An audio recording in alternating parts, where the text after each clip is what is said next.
Estamos acostumbrados a que nuestra realidad siempre es coherente, es decir, no vamos a ver un día de repente a un oso volador o a un tiburón platicando. La vida no es un cuento de hadas, en la vida esas cosas no pasan, no deberían de pasar, no es lógico. Pero cuando resulta que, de hecho, sí han pasado, ¿cómo se puede explicar lógicamente algo que a todas luces es ilógico? ¿Cómo puede haber algo ilógico? Pero no de manera teórica, sino algo ilógico que, en efecto, sucedió en la vida real. Algunos alegan lo típico, fallo en la realidad. Otros, por su lado, ponen sobre la mesa viajes en el tiempo, fantasmas, universos paralelos, etc. Dependerá de ti buscar una explicación, porque te voy a presentar un caso para el que yo tampoco y nadie tiene una explicación.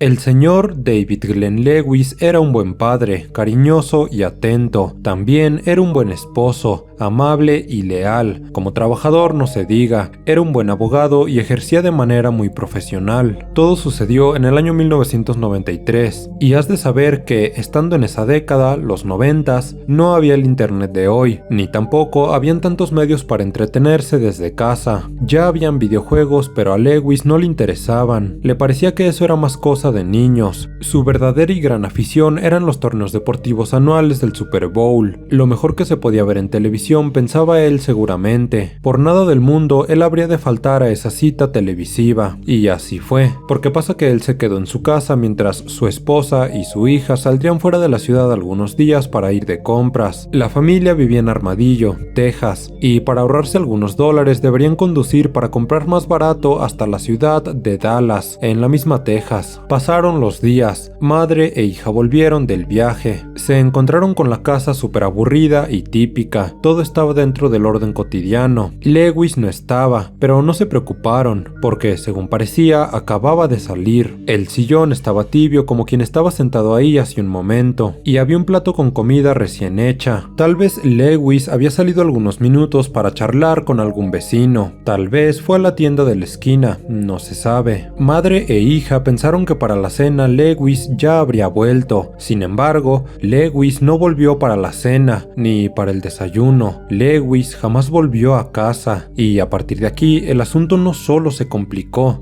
sino que pronto se volvió un enigma como pocos que han ocurrido en la historia, pues este no era para nada un caso típico de desaparición, era algo 1000 veces más enrevesado e irreal, como veremos ahora. Los investigadores descartaron peleas o confrontamientos dentro o fuera de la casa, todo estaba normal. Lo único raro es que ese día Lewis había encendido la grabadora de TV para capturar el evento del Super Bowl y para poder verlo de nuevo. Y sí, la grabadora de TV estaba encendida, pero había grabado más de la cuenta, como si quien la hubiera encendido se hubiera olvidado de apagarla o si hubiera esfumado. Por otro lado, todos los vecinos estuvieron de acuerdo. El 30 de enero fue el último día que se le vio a Lewis por ahí. Su automóvil estaba abandonado, algo raro, sí, pero más raro aún porque todo lo de Lewis estaba dentro: llaves, dinero, tarjetas, carteras, papeles y encendedor. Esto sugiere que tal vez Lewis bajó del auto con intención de volver al momento, por eso dejó todo adentro, pero bueno, como sabemos, nunca volvió. La línea del tiempo reconstruida es la siguiente.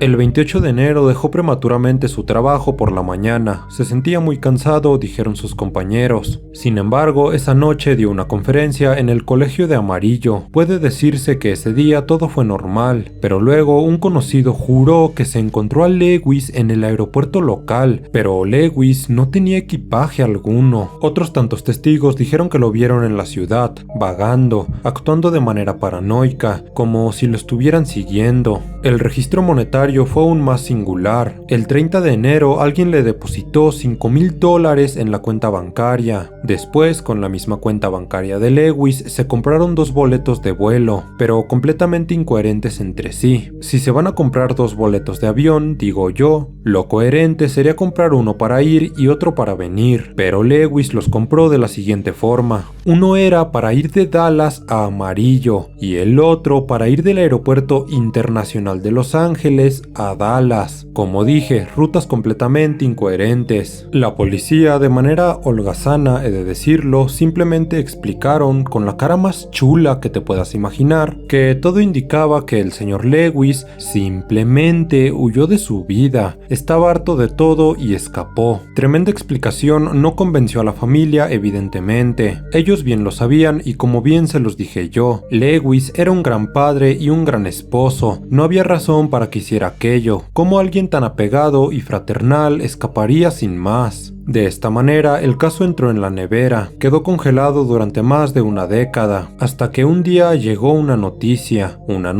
que trajo consigo una respuesta, sí, pero 1000 preguntas más. Volvamos al año 1993, año en el que el señor Lewis desapareció de su hogar en Amarillo. Ahora volvamos no a su casa, sino a 2000 kilómetros de ella, esto es, la ciudad de Moxe en Washington. En ese lugar, el 1 de febrero del susodicho año 1993, un hombre que vestía un uniforme completo de militar caminaba en la autopista torpemente a contracorriente de los autos. Es obvio que todo terminó como uno teme que termine en estos escenarios. El extraño hombre militar que caminaba a contracorriente fue atropellado y el culpable se dio a la fuga. Las autoridades de la zona no lograron identificar al hombre militar recién fallecido, ni siquiera buscando con sus huellas dactilares, registros dentales o registros militares. La identidad no pudo ser dilucidada, así que registraron a este atropellado con un nombre que a veces se les da a las personas sin identificar en los Estados Unidos. Lo registraron con el nombre en clave de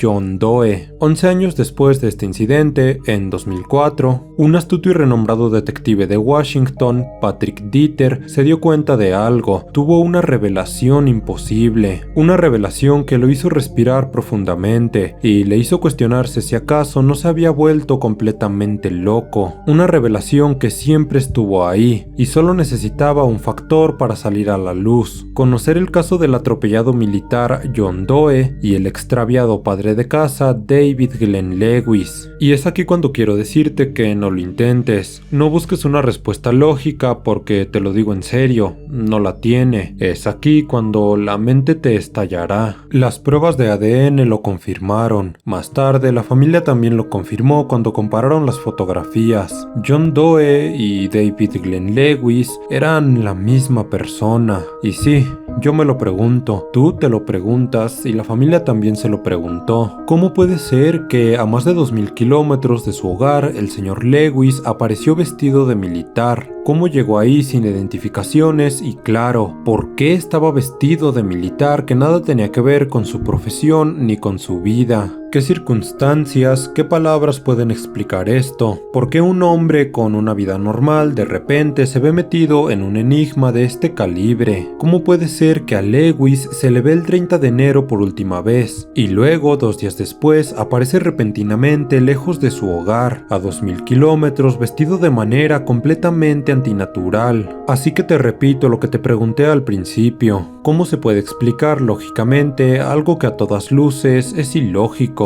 Ese día, la realidad simplemente fue destruida. Ese día, la realidad fue quebrantada simplemente porque sí. Esto me pone a pensar muchísimo, porque puede que en el mundo haya más casos así, en donde solo hace falta conocer 2 caras de 2 casos, 2 casos entre comillas inconexos, para llegar a una gran revelación, una gran y enorme revelación que tal vez arroje más preguntas que respuestas, como lo fue en este caso en el que solo hacía falta conocer 2 sucesos para que la verdad, por irreal que fuera, se hiciera presente.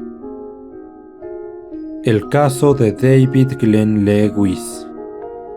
Suscríbete y activa la campanilla de notificaciones si mi contenido te ha gustado. Déjame un pulgar arriba y un comentario con lo que piensas tú. Te estaré leyendo. Sígueme en redes sociales para enterarte de mí. Yo soy Ronan Marcus y nos vemos en otro video.